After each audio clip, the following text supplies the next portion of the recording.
ICC under-19 world కప్లో మన Indian team ఫైనల్కి ఎంటర్ అయింది. నిన్న జరిగిన ఫస్ట్ సెమీఫైనల్లో ఇండియా వర్సెస్ సౌత్ ఆఫ్రికా పైన ఇండియన్ టీం 2 వికెట్స్ అలాగే 7 బాల్స్ తేడాతో గెలిచి ఫైనల్కి ఎంటర్ అయింది. ఫిబ్రవరి 11th సండే ఫైనల్ జరిగిపోతుంది. అలాగే సెకండ్ సెమీఫైనల్ రేపు ఆస్ట్రేలియా వర్సెస్ పాకిస్తాన్ జరిగిపోతుంది. వీళ్ళిద్దరిలో ఒకరు కన్ఫర్మ్ అయితే మనం వాళ్ళతో ఫైనల్ ఆడబోతున్నాము. అలాగే last year men senior team world cup అందుకోలేకపోయింది.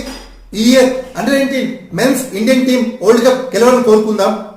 అలాగే ఒక స్టేజ్లో మన టీం గెలుస్తుందా లేదనే డౌట్ ఉండింది.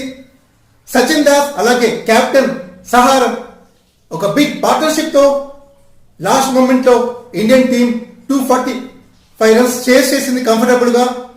మరిన్ని అప్డేట్స్ కోసం ఈ ఛానల్ సబ్స్క్రైబ్ చేయండి, వీడియో నచ్చితే లైక్ చేయండి. Thank you.